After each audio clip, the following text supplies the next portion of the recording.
दिए थे, उसी जो घास के मैदान पढ़ा दिए थे उसी घास के मैदान में आगे बढ़ते हैं। तो ये मैप है, आपको दिख रहा होगा, कुछ विश्व का मैप दिखाई दे रहा है। देखना जरा यहाँ पर कहाँ पर क्या है। तो लगभग सारी चीज़ें आपको समझने में आ रही होंगी। यदि ये कहें तो ये आपका अमेरिका है, ये आपका उत्तरी अमेरिका है, और ये आपका क्या है, दक्षिणी अमेरिका है। यदि कहें तो ये अफ्रीका है। लगभग हमने मान लिया कि ये क्या है, आपका अफ्रीका महाद्वीप है। तो हम इसको मान लेते हैं कि ये इस प्रकार से ये अफ्रीका महाद्वीप बना हुआ है। इस अफ्रीका महाद्वीप के ऊपर ये आपका यूरोप वाला भाग है, और इसी यूरोप के साथ ये जो यूरोप है, ध्यान रखना, ये जो आपका यूरोप है इसी से जुड़ा हुआ आपका एशिया है। और ये आपका भारत का लगभग छोटा सा मैप आपको दिख रहा होगा। ये आपका यहाँ पर सबसे नीचे ऑस्ट्रेलिया है। बात समझ रहे? तो थोड़ा समझना जरा, पहले बाई नेम, उसके बाद एक एक घास के मैदान और एक एक घास के मैदान की विशेषता समझ लेते हैं कि कौन से घास के मैदान क्या कहते हैं।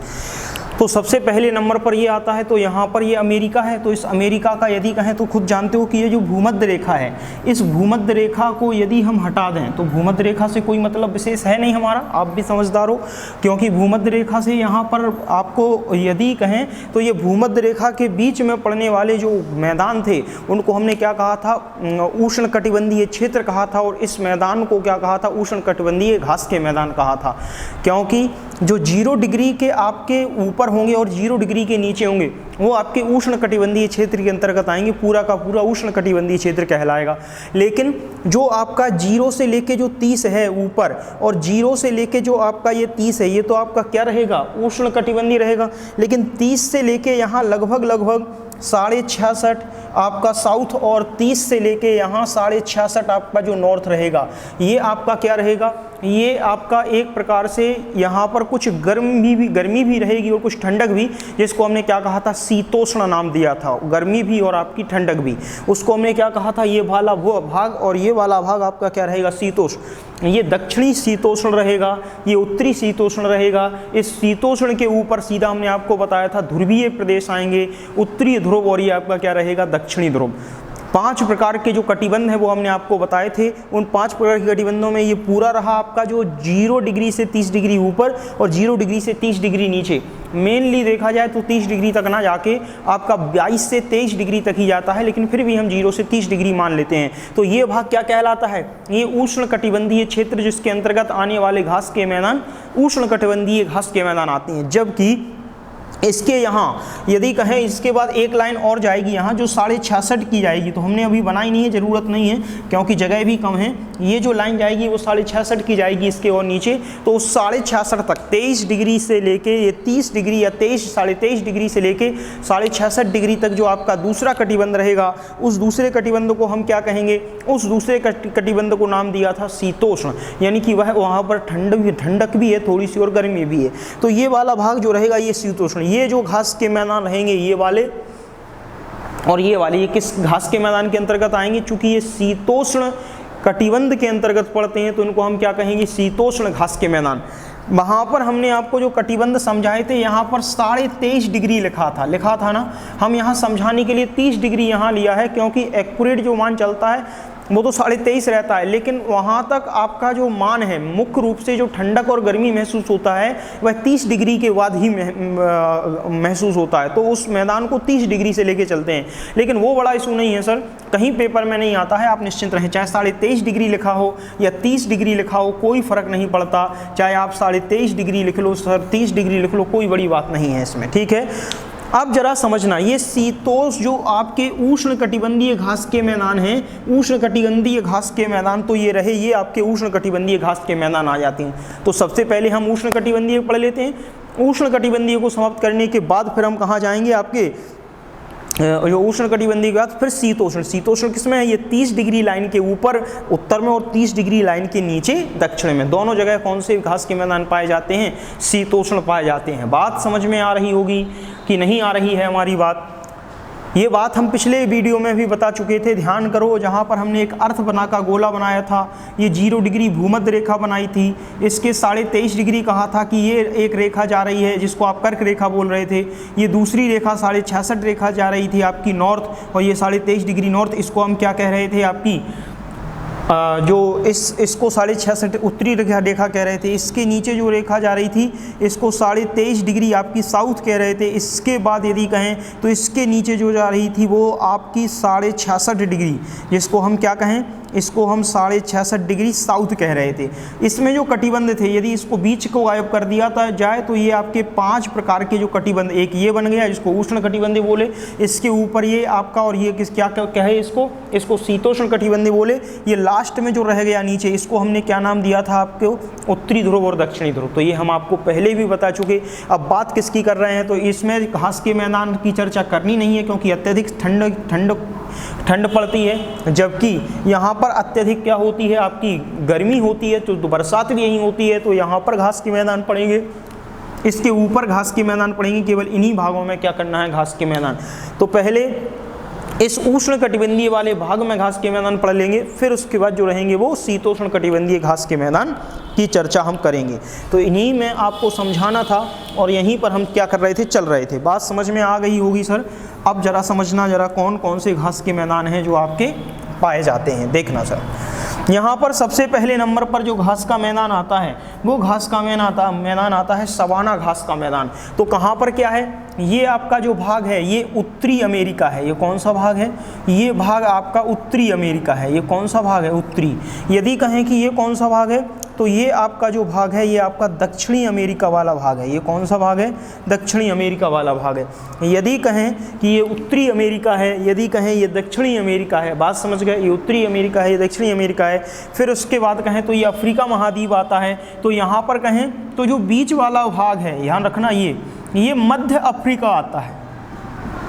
ये कौन सा आता है, मध्य अफ्रीका। यदि कहें तो ये आपका नीचे वाला जो भाग है ये क्या आता है, दक्षिण अफ्रीका के अंतर्गत आता है। किसके अंतर्गत, दक्षिण अफ्रीका के अंतर्गत। ये ऊपर वाली बात कहें तो ये किसके अंतर्गत आता है, ये उत्तरी अफ्रीका के अंतर्गत आता है। बात समझ में आ रही होगी। यदि कहें इसके और ऊपर जो वाला भाग है ये किसके मध्य आता है, ये यूरोप के मध्य आता है। ये किसके मध्य आता है, यूरोप। ये यूरोप यहाँ तक फैला हुआ है और यूरोप के बाद इस वाले भाग में जो लग जाता है एशिया लग जाता है। ये दोनों का मिक्सअप यहाँ क्या कहलाता है, यूरेशिया कहलाता है, क्योंकि यूरोप और एशिया मिलकर क्या हो जाते हैं, यूरेशिया होते हैं। यहाँ हमने आपको तरीका ही बताया था, स्टेप ही मतलब स्टेप मतलब स्टेपल कर दो। तो बात समझ में आ रहा होगा कि स्टेप टैप किसके करेंगे, दो महाद्वीपों की, एशिया और यूरोप। तो यूरेशिया में आपका कौन सा पड़ता है, स्टेपीज घास का मैदान पड़ता है। ये बताया भी था पिछली बार, लेकिन फिर अभी यहाँ देखते हैं कि वह डायग्राम आपको कैसे समझना है। सबसे पहले बात करते हैं, ये आपका सबसे लास्ट, ये आपका कौन सा महाद्वीप आता है, आपका ऑस्ट्रेलिया। तो ये केवल ऑस्ट्रेलिया, बस इतने महाद्वीपों में आपको क्या करना है, घास के मैदानों को क्या करना है, पढ़ना है। बात समझ में आ रही होगी कि नहीं आ रही है, ठीक है। ये सबसे ऊपरी भाग पहुंच जाता है रूस के ऊपर भाग, जो यूरोप के ऊपर भाग है यहाँ पर। तो ये टैगा टोंडा प्रदेश लग जाते हैं ये ऊपर की तरफ। तो वहाँ अभी हमें उसकी चर्चा करनी नहीं है, तो कोई दिक्कत वाली बात नहीं है। सबसे पहले नंबर पर आता है ये घास का मैदान। यदि कहें यहाँ पर कि इस घास के मैदान को क्या कहा जाता है, तो इस घास के मैदान को जरा समझना। ये मध्य अफ्रीका में पड़ने वाला घास का मैदान है, जिसको कहते हैं सवाना घास का मैदान। कौन सा घास का मैदान कहा जाता है, सवाना घास का मैदान। तो ये एक मैदान है जिसको हम क्या कहते हैं, सवाना घास का मैदान कहते हैं। इस सवाना घास के मैदान की बात कहें, ये कौन सा घास का मैदान है, इस घास के मैदान को सवाना घास का मैदान कहते हैं। और ये कहाँ पड़ता है, आपका मध्य अफ्रीका में पड़ता है। सवाना घास के मैदान की बात कहें तो लगभग ये जो सवाना घास का मैदान रहेगा ये ऊपर की ओर, ये जो देखो आप जो लाइन हमने आपको बताई थी, ये 0 डिग्री लाइन थोड़ा नीचे है। तो ये 0 डिग्री लाइन से थोड़ा ऊपर की ओर, यानी कि 0 से लेके 10 से 20 डिग्री के मध्य ये क्या करता है, सवाना घास का मैदान जो है आपका वह पाया जाता है। ये कोई नहीं पूछने वाला, केवल एक ही लाइन पूछी जाती है, सवाना घास का मैदान कहाँ पड़ता है, तो अफ्रीका में। और हमने इसके लिए ट्रिक आपको बताई थी, सब आना का मतलब सब आना, सब कहाँ आएंगे, जहाँ फ्री रहेगा वो फ्री किसके साथ है, अफ्रीका के साथ है। तो सवाना घास का मैदान क्या हो गया, अफ्रीका। लेकिन भाई कंसेप्चुअल थोड़ा समझना कि ये जो आपका पोर्शन है ये कहाँ पड़ता है, तो ये आपका 0 डिग्री जो भूमध्य रेखा यहाँ से गुजरती है, ये भूमध्य रेखा इसके नीचे से होकर जा रही है। तो 0 डिग्री से लेके 10 से 20 डिग्री के मध्य, ध्यान रखना, 0 डिग्री के ऊपर 10 से 20 डिग्री के मध्य जो फैला हुआ मैदान है मध्य अफ्रीका में, वह आपका क्या कहलाता है, सवाना घास का मैदान कहलाता है। इसकी विशेषता यदि कहें तो ध्यान रखना, ऐसा नहीं है कि ये सवाना घास का जो मैदान है इसका विस्तार केवल कहाँ है, इसका विस्तार केवल अफ्रीका में ही नहीं है, अफ्रीका के कई देशों में, क्योंकि अफ्रीका तो एक महाद्वीप है और अफ्रीका एक महाद्वीप है, तो इसका जो विस्तार है सवाना का, कई देशों में इसका क्या है आपका विस्तार है। पहली विशेषता ये याद रखोगे। अब जब कई देशों में इसका विस्तार है तो विभिन्न प्रकार के जो देश होंगे आसपास, उन सभी देशों में इसका क्या रहेगा, विस्तार रहेगा। दूसरे नंबर पर पूछा जाता है कि यदि विश्व का सबसे बड़ा घास का मैदान कौन है, विश्व का सबसे बड़ा घास का मैदान कहाँ है, तो विश्व की सबसे बड़ी घास भूमि, याद रखना, विश्व की सबसे बड़ी घास भूमि, तो विश्व की सबसे बड़ी घास भूमि कहाँ है, तो विश्व की सबसे बड़ी घास भूमि किस स्थान पर है, सवाना है। तो याद रखना है आपको कि विश्व की सबसे बड़ी घास भूमि किस स्थान पर, तो विश्व की सबसे बड़ी घास भूमि सवाना, और ये कहाँ पर है आपकी मध्य अफ्रीका में है। इतनी बात आपको बात समझ में आ गई होगी। थोड़ा सा और समझते हैं। क्या यह आपका जो सवाना घास का मैदान है, जो आपका ये सवाना घास का मैदान है, तो हमने आपसे कहा है ये 0 डिग्री के थोड़ा ऊपर है, यानी कि 10 डिग्री से लेके हम कहाँ की ओर बढ़ेंगे, 20 डिग्री तक। तो कुछ भाग तो उत्तरी गोलार्ध में आ जाता है, लेकिन कुछ भाग जो 0 डिग्री के इधर आ जाता है, तो कुछ इसके घास के मैदान दक्षिणी गोलार्ध में भी पाए जाते हैं। तो कभी कभार यदि कोई पूछ ले क्या ये दोनों गोलार्धों में फैला है, तो जी हाँ, ये उत्तरी व दक्षिणी दोनों गोलार्धों में फैला हुआ है। ये बात समझ में आ गई होगी। विश्व की सबसे बड़ी जो घास भूमि है, वह विश्व की सबसे बड़ी घास भूमि क्या है, तो विश्व की सबसे बड़ी घास भूमि सवाना घास की भूमि है, जो आपके कहाँ पड़ती है, मध्य अफ्रीका में पड़ती है। इतनी बात समझ में आ गई हो। नेक्स्ट आगे बढ़ते हैं, अगला मैदान। बात समझ में आई कि नहीं?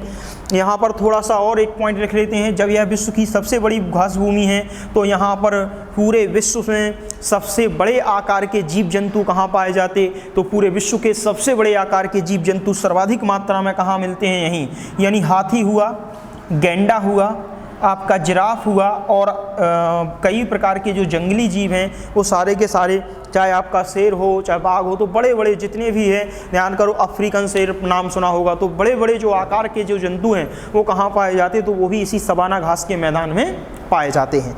नेक्स्ट पॉइंट आता है आपका दूसरा। यहाँ तक इतनी बात आपको समझ में आई होगी, नहीं आई तो वो हमें समझाइए, वैसे आपको ये बात हमारी समझ में आई होगी। तो अफ्रीका में केवल एक मैदान आपको पढ़ना है, जिसका नाम हमने आपको बता दिया कि ये कौन सा मैदान है, तो ये केवल एक ही मैदान आपको पढ़ना है, सवाना घास का मैदान।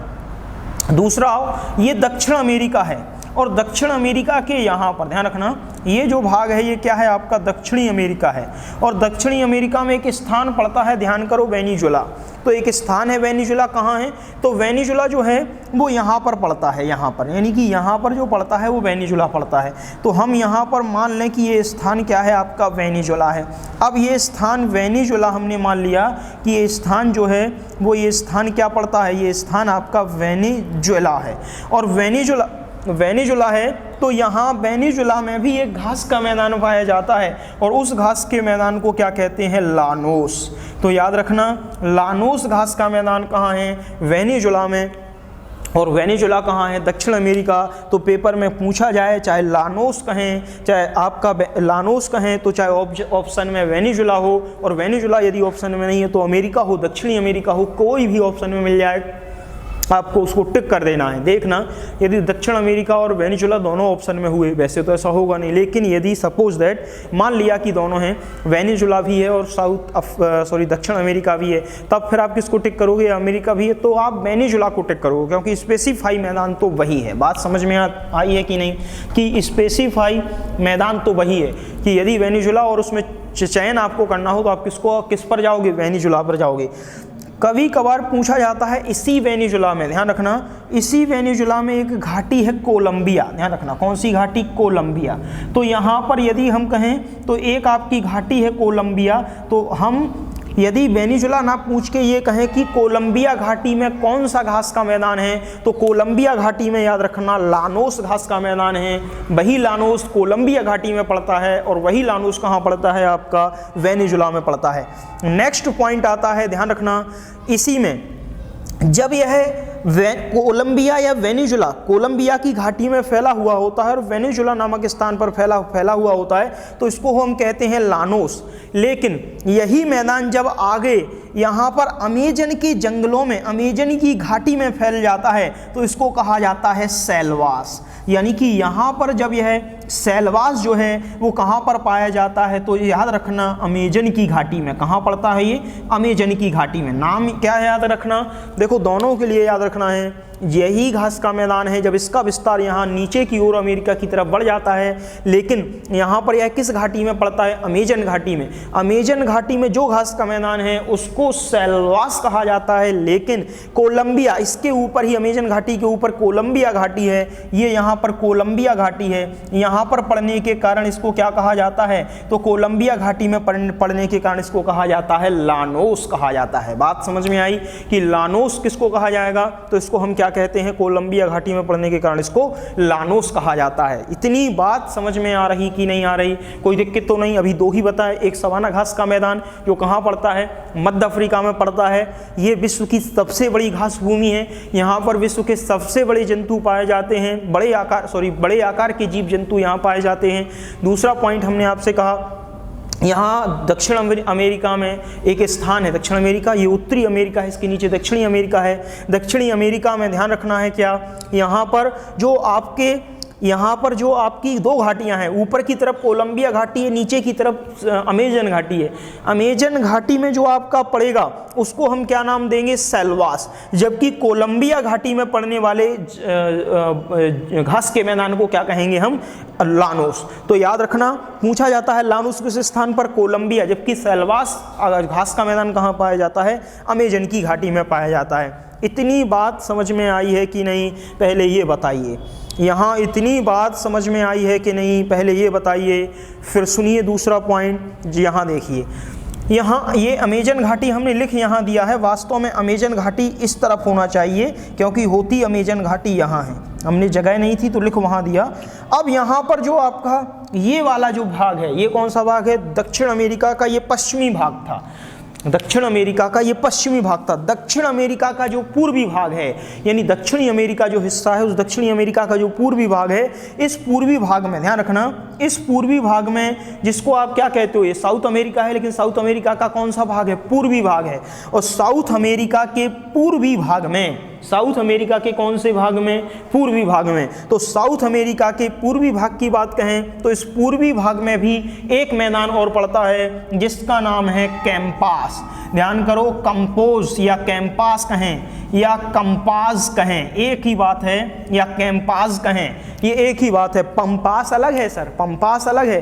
पंप से हमने, ध्यान करो, आपको ट्रिक बताई थी, अर्जेंटीना, टीना को अर्जेंट में पंप करना पड़ा और टीना को अर्जेंट में पंप करना पड़ा, तो अर्जेंटीना। याद रखना, अर्जेंटीना आपका कौन रहेगा? पंपास। लेकिन यहाँ पर क्या है? कैंपस। और हमने कहा था कैंप।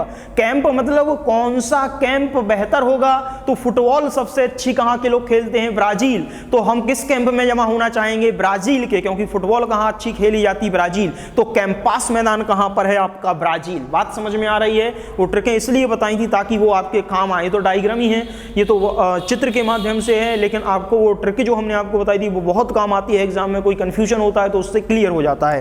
कैंपास या कैंपास कहें तो यहाँ पर जो घास का मैदान पाया जाता है, ये घास का मैदान क्या है? आपका कैंपास है या कंपास है। और इस घास के मैदान को यदि कहें तो ये किस स्थान पर पड़ता है? ये स्थान पड़ता है यहाँ पर ब्राजील, जो आपका दक्षिण अमेरिका का पूर्वी भाग है। बात समझ में आई है? कैंपास कहें या कंपास कहें, एक ही बात है। ठीक है, ठीक है, ये बात समझ में आई है कि नहीं? कितने घास के मैदान हुए सर? 4। ये पहला हुआ सवाना, दूसरा हुआ लानोस, तीसरा हुआ वेनेजुला, दूसरा हुआ लानोस, तीसरा हुआ सैलवास और चौथा हुआ कंपास। बस इतने ही याद रखना है आपको उष्णकटिबंधीय घास के मैदान के अंतर्गत। इससे ज़्यादा हमने ना, इससे ज़्यादा लिखाए भी हो तो भी आपको याद नहीं रखना है, ना आप याद रखना और ना ही आपका पूछा जाएगा। बात समझ में आई है कि नहीं? अब पढ़ते हैं नेक्स्ट पॉइंट, मतलब अगला जो घास का मैदान है अब उसके बारे में पढ़ लेते हैं। ठीक है, चलिए। ये जो 4 घास के मैदान थे, ये 4 घास के मैदान आपको उष्ण कटिबंधीय क्षेत्र में उष्ण घास के मैदान कहलाते हैं। अब बाकी के 4-5 और पढ़ते हैं जो आपके शीतोष्ण, शीतोष्ण मतलब उष्ण और आपका शीत, दोनों के दोनों एटमॉस्फेयर वहाँ पर क्या रहेंगे? उपलब्ध रहेंगे। तो अब जो आपको घास के मैदान पढ़ने हैं, उनमें जो घास के मैदान हैं ऊपर से चलते हैं और वह आपका क्या दिया गया है? उत्तरी अमेरिका। उत्तरी अमेरिका की बात कहें तो उत्तरी अमेरिका के पश्चिमी भाग में, उत्तरी अमेरिका के किस भाग में? पश्चिमी भाग में एक आपका घास का मैदान पड़ता है लगभग, जिसको हम क्या कहें तो याद रखना यहाँ पर आपका उत्तरी अमेरिका और यहाँ पर जो पोर्शन पड़ता है आपका कनाडा। तो दो नाम पूछे जाते हैं यहाँ पर। एक घास का मैदान है पेरी, यहाँ पर क्या है? घास का मैदान पेरी घास का मैदान है, जो कहाँ पड़ता है? यूएसए। या तो कहेगा यूएसए, ऑप्शन में देगा यूएसए, और यूएसए ऑप्शन में नहीं है तो क्या देगा? कनाडा। चूंकि बड़ा क्षेत्र है यूएसए, इसलिए पूछा जाता है यूएसए या कनाडा। तो दोनों में से कोई एक आपको ऑप्शन में मिलेंगे। हो सकता है उत्तरी अमेरिका दे दे तो उत्तरी अमेरिका भी सही है, यूएसए दे दे, केवल अमेरिका दे दे तो भी सही है, यदि आपका कनाडा दे दे तो कनाडा भी सही है। जो भी ऑप्शन में हो सभी। क्यों?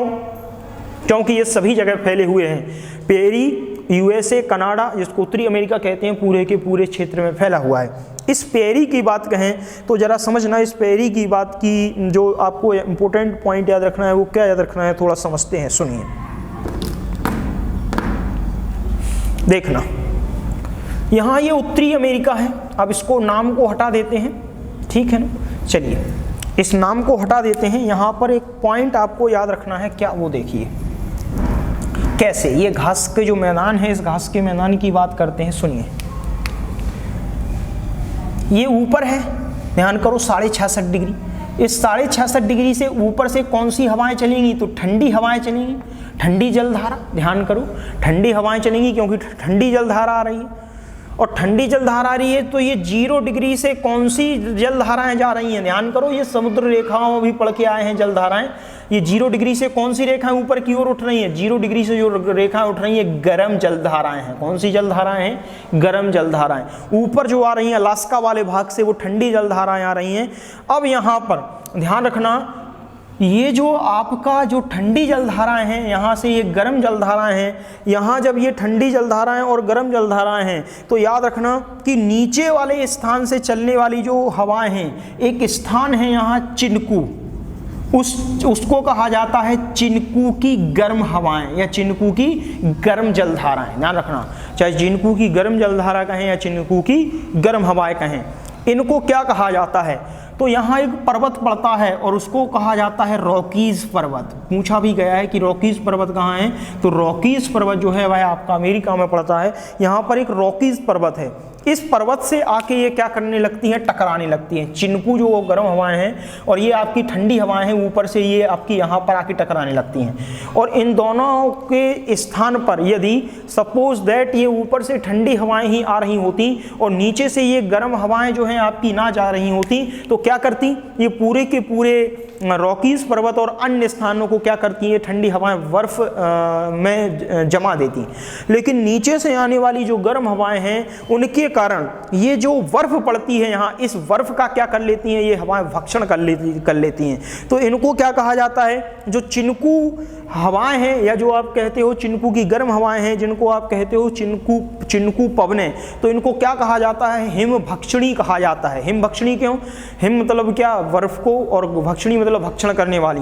तो पूछा जाता है कि बताइए कि कौन सी हवाएं जो हैं या कौन सी पवनें हिम भक्षणी कहलाती हैं? तो चिनकू पवनें जो है वह हिम भक्षणी कहलाती हैं। अगर ये हवाएं गर्म हवाएं ना होती तो ठंडी हवाओं के कारण जो आपका रॉकीज पर्वत है, जो रॉकीज पर्वत है, उस रॉकीज पर्वत से टकराते हुए कहाँ आ जाती? पेरी घास के मैदान में आ जाती, और फिर यहाँ पर कुछ भी किसी भी विशेष प्रकार की जो घास है वह उत्पन्न नहीं होती। क्यों?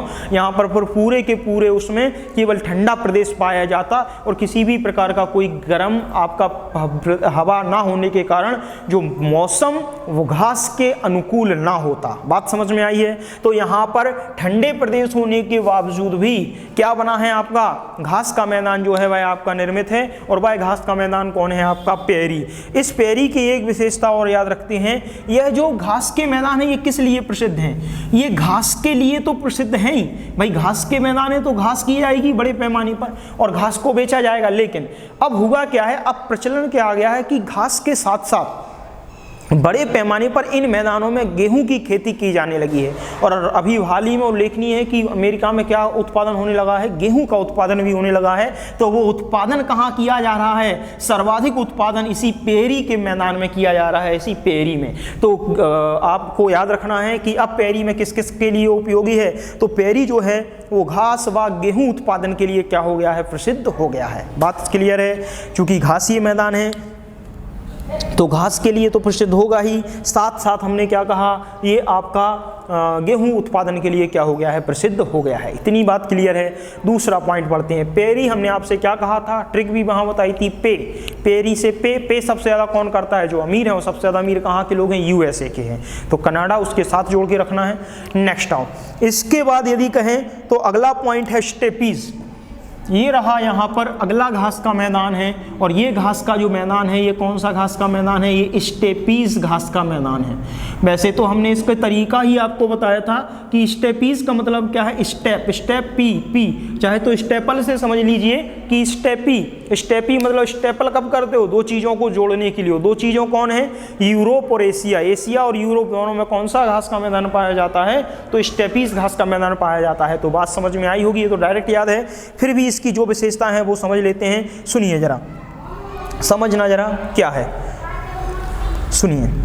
जो आपका घास का मैदान है, जरा इसको समझ लेते हैं। इसी घास के मैदान को आप जरा समझ लेते हैं सर। सुनिए, जो ये भाग है, ये भाग रूस का है भाई। ये पूरा का पूरा इंडिया के ऊपर चीन के ऊपर आपका क्या आ जाता है, रूस। तो ये पूरा भाग तो लगभग रूस का है, लेकिन रूस के बगल में जुड़ा हुआ है यूरोप। तो इसको क्या कहा जाता है, यूरोप और एशिया दोनों में इसका विस्तार फैला हुआ है।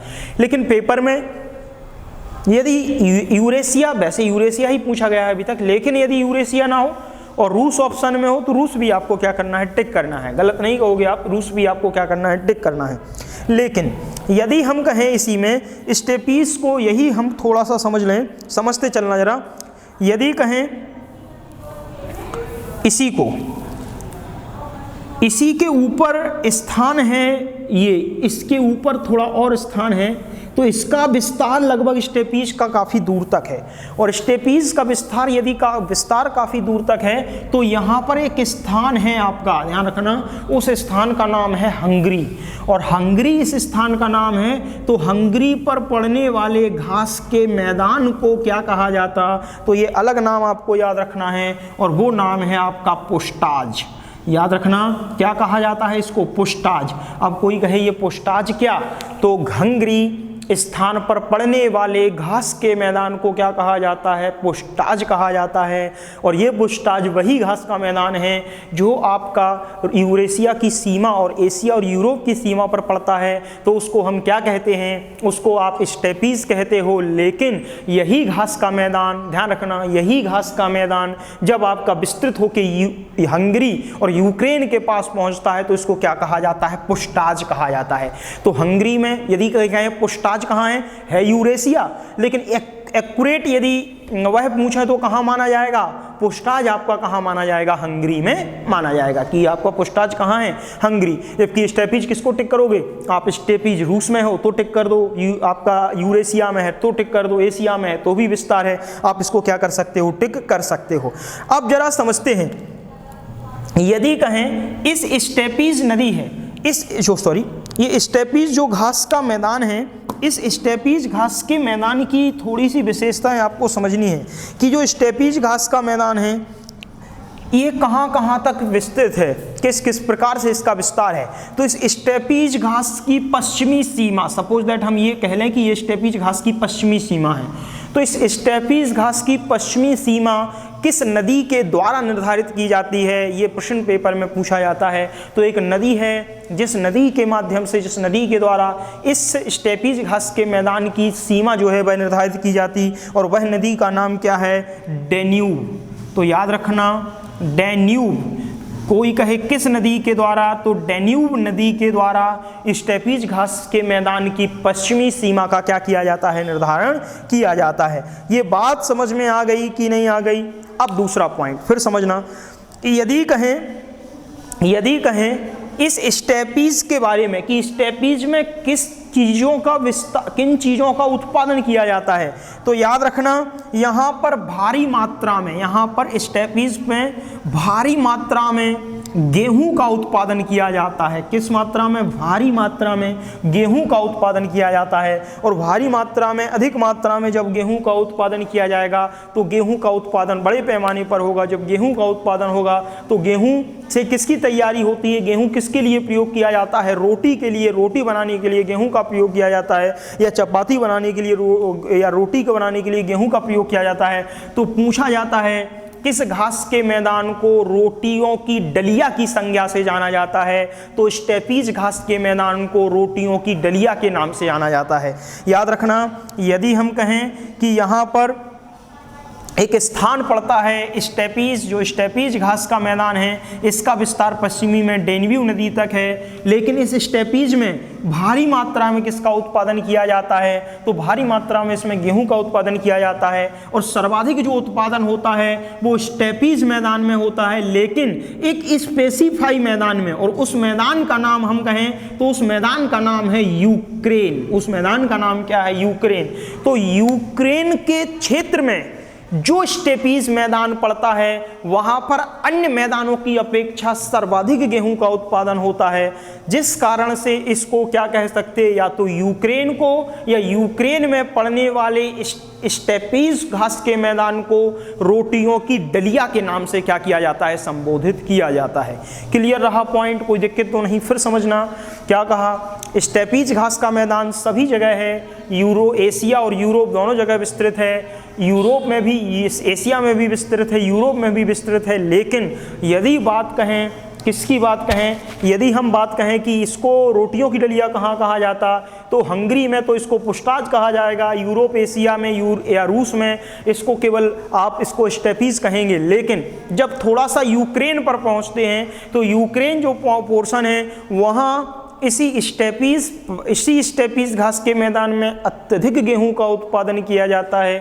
और अत्यधिक गेहूं के उत्पादन की वजह से यहाँ पर भारी मात्रा में गेहूं का उत्पादन होता है, जिस कारण से इस क्षेत्र को, यूक्रेन में पड़ने वाले इस स्टेपीज को, ध्यान रखना क्या कहा जाता है? रोटियों की डलिया के नाम से संबोधित किया जाता है। कई बार पेपर में भी पूछ लिया जाता है कि बताइए रोटियों की डलिया के नाम से कौन सा क्षेत्र प्रचलित है? तो यूक्रेन, या यूक्रेन में पड़ने वाला जो स्टेपीज पर्वत हो वो, स्टेपीज घास का मैदान। कभी कभार यूक्रेन भी ऑप्शन में टिक करने को मिलता है कि रोटियों की डलिया के नाम से क्या जाना जाता है? यूक्रेन जाना जाता है। ये बात समझ में आई है कि नहीं? दूसरा पॉइंट, यदि इनकी तुलना कराएं प्यारी घास के मैदान और स्टेपीज घास के मैदान की, कि कौन से घास के मैदान की जो घास हैं वह अत्यधिक लंबी होती हैं, स्टेपीज घास के मैदान की घास अधिक लंबी है या पेरी घास के मैदान की घास अधिक लंबी है? तो आपको जवाब मिलेगा कि स्टेपीज घास का जो मैदान है उसकी घास अत्यधिक लंबी है। याद रखना, यदि हम कहें किसकी घास अत्यधिक लंबी है तो स्टेपीज घास के मैदान की जो घास है वह आपकी क्या है? अधिक लंबी है। किसकी तुलना में?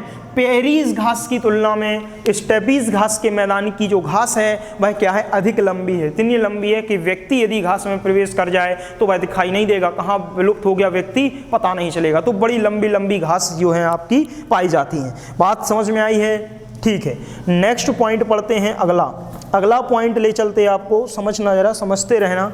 यहाँ पर हमने दो घास के मैदान पढ़ लिए, एक स्टेपीज पढ़ लिया, एक ये पढ़ लिया। ठीक है, अगला घास का मैदान है आपका पंपास। पंपास के बारे में और देख लेते हैं कि आखिर पंपास क्या है। तो सुनना जरा, यहाँ पर थोड़ा सा यहाँ समझते हैं पंपास कहाँ है।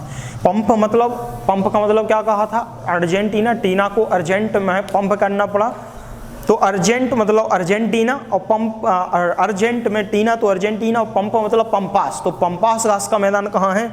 अर्जेंटीना। अब जरा समझते हैं ये पंपास घास का जो मैदान अर्जेंटीना में है, इसकी बात करें तो ये जो पंपास है ये हमने मान लिया ये अर्जेंटीना, यही पोर्शन है आपका अर्जेंटीना में। तो ये जो पंपास घास का मैदान है ये कहाँ पड़ता है? ये अर्जेंटीना में पड़ता है। यदि ऑप्शन में अर्जेंटीना ना हो तो ब्राज़ील भी टिक कर देना, कोई दिक्कत वाली बात नहीं है, लेकिन अर्जेंटीना आपको ऑप्शन में 100% मिलेगा। बात समझ गए? तो परेशान नहीं होना है, ठीक है ना।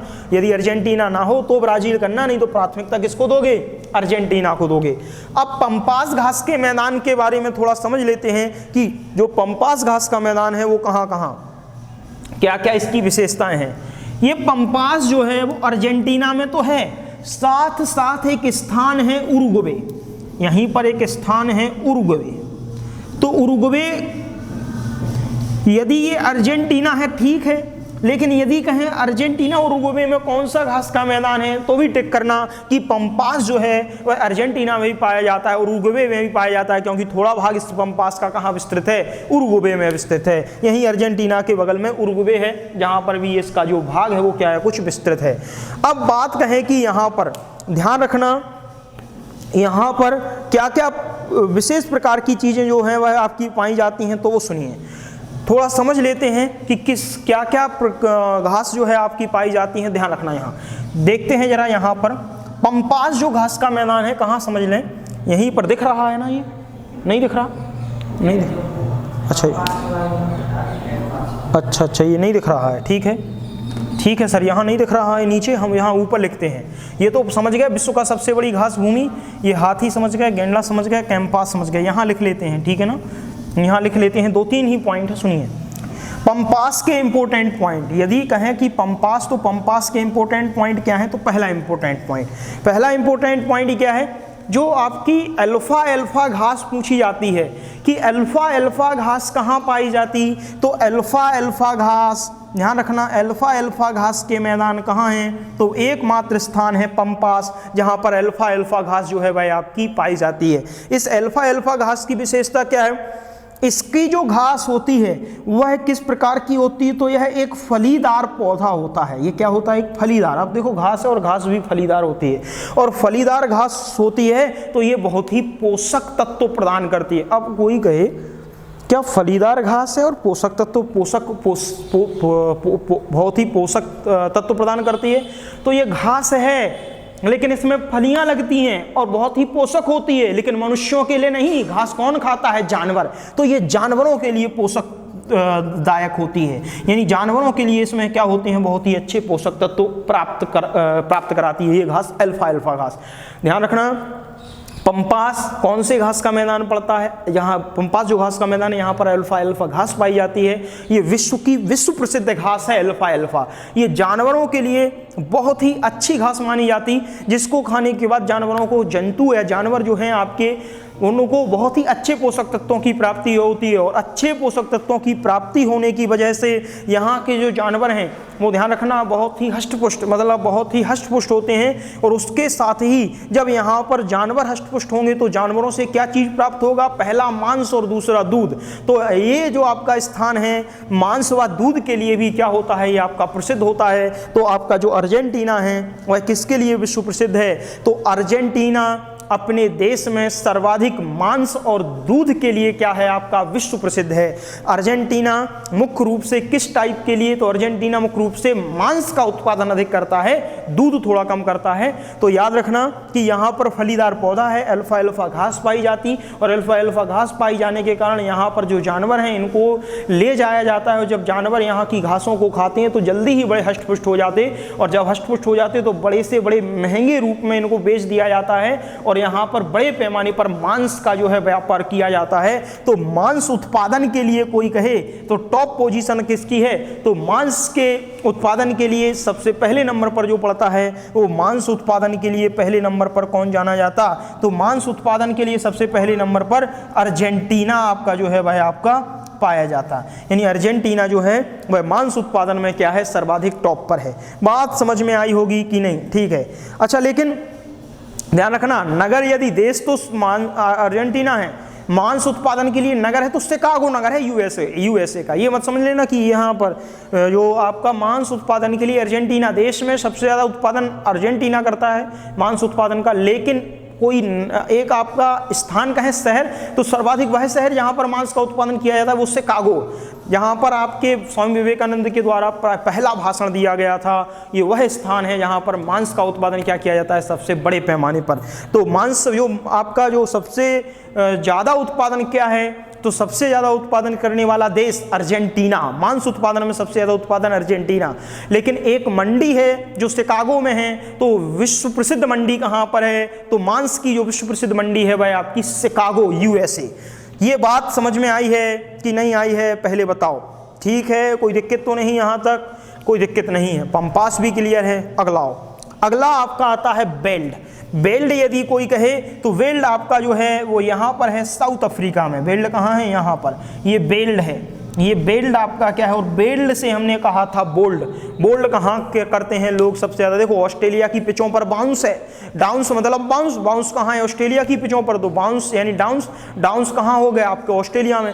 तो अब बाउंस तो ऑस्ट्रेलिया में खेलेगा खिलाड़ी, तो बोल्ड कहाँ होगा, बेल्ट। बेल्ट मतलब बोल्ड, तो बोल्ड कहाँ हो गया, अफ्रीका। तो दक्षिण अफ्रीका में कौन सा घास का मैदान है, बेल्ट। तो इसको केवल याद रखना, कोई और विशेषता इसके लिए आपकी जो हम बता देते हैं, एक विशेषता इसके लिए भी प्रसिद्ध है, नीचे नहीं दिख रहा होगा, यहाँ ऊपर लिखते हैं बेल्ट की विशेषता। बेल्ट तो दिख रहा ना लिखा, बेल्ट भी नहीं, बेल्ट दिख रहा ना बस, तो बेल्ट की विशेषता ऊपर लिख देते हैं। एक विशेषता है, यहाँ पर विश्व प्रसिद्ध जो भेड़ है वह पाई जाती है, और किस प्रकार के भेड़ के उत्पादन के लिए यह प्रसिद्ध है, तो याद रखना मैरिनो। यहाँ पर मैरिनो भेड़ का उत्पादन, मैरिनो भेड़ पालन जो है वह बड़े पैमाने पर किया जाता। तो दक्षिण अफ्रीका के किस घास के मैदान में, या कौन सा घास का मैदान मैरिनो भेड़ पालन के लिए प्रसिद्ध है, तो बेल्ट जो है वह मैरिनो घास उत्पादन, मैरिनो भेड़ पालन के लिए भी यह जाना जाता है। तो बेल्ट का घास का मैदान मैरिनो भेड़ पालन के लिए भी क्या है, विश्व प्रसिद्ध है। ठीक है, ठीक है, नेक्स्ट आते हैं, अगला है डाउन्स। अगला क्या है, डाउन्स। डाउन्स को और समझ लेते हैं, इसके बाद ये घास के मैदान लगभग हमने कंप्लीट करा दिए, कोई घास का मैदान शेष नहीं। जितने घास के मैदान आज हम तुम्हें बाय डायग्राम बता रहे हैं, इन्हीं में से एक आपके पेपर में रखा हुआ मिलेगा। और ये आज नहीं सर, हमने कहा है यूपी टेट में भी आएगा, सुपर टेट में भी आएगा, वो प्राइमरी हो चाहे जूनियर हो, और आपका चाहे कोई एग्जाम हो, यूपी लेवल कोई एग्जाम हो, एक घास का मैदान, एक जलधारा से 2 नंबर, ये फिक्स है। बात समझ गए। चलिए ऑस्ट्रेलिया। ऑस्ट्रेलिया की बात कहे तो ऑस्ट्रेलिया में आपका है डाउन्स। डाउन्स कहाँ है, यहाँ आपका जो पाया जाता है ये डाउन्स। तो डाउन्स जो है आपका, ये डाउन्स घास का मैदान है। ये डाउन्स घास का मैदान कहाँ पाया जाता, ये डाउन्स घास का मैदान ऑस्ट्रेलिया में पाया जाता। और डाउन्स घास का मैदान जो ऑस्ट्रेलिया में पाया जाता है, तो इसके लिए कौन कौन से की पॉइंट आपको याद रखने हैं वो सुनिए।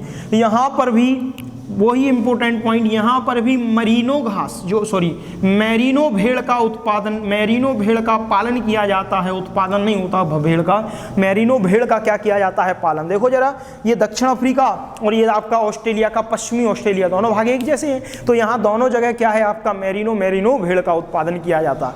दूसरे नंबर पर इंपॉर्टेंट पॉइंट क्या याद रखना है वो समझिए। यदि कोई कहे तो यहाँ पर ऑस्ट्रेलिया में मैरिनो या भेड़ चराने वाले जानवरों को क्या कह के पुकारा जाता है, तो यहाँ पर भेड़ चलाने वाले व्यक्तियों को जयकार के नाम से जाना जाता है। किसके नाम से, जयकार।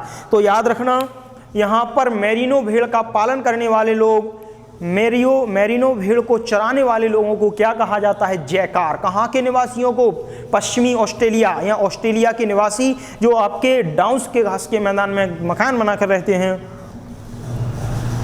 उनको क्या कहा जाता है, उनको जयकार कहा जाता है। नेक्स्ट पॉइंट, 1-2 पॉइंट और लिख लेते हैं।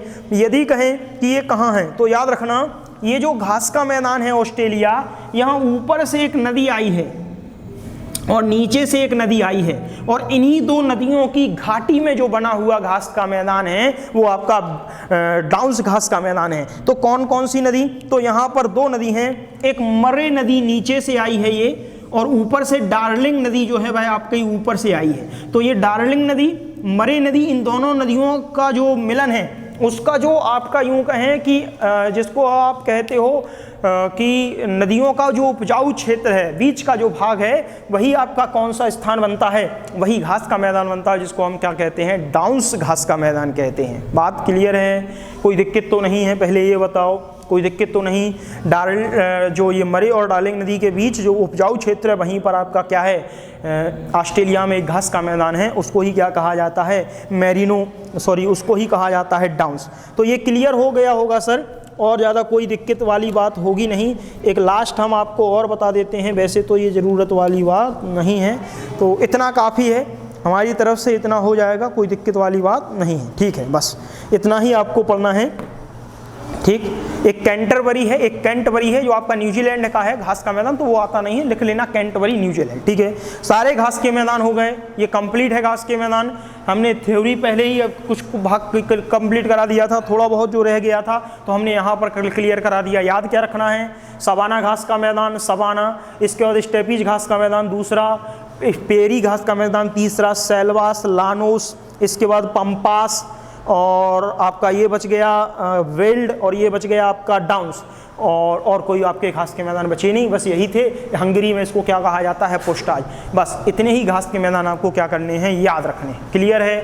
ठीक है, अब भूगोल के बस केवल कुछ ही पोर्शन ही शेष हैं। इस भूगोल को ख़त्म करने के बाद, जैसे ही ये भूगोल ख़त्म होती है, जो ये हम आपको पढ़ा रहे हैं, इसके बाद हम आपको जो पारिस्थितिकी पर्यावरण टॉपिक हो सकता मंडे से स्टार्ट कर दें, तो वो हम बाद में आपको बताते हैं सब।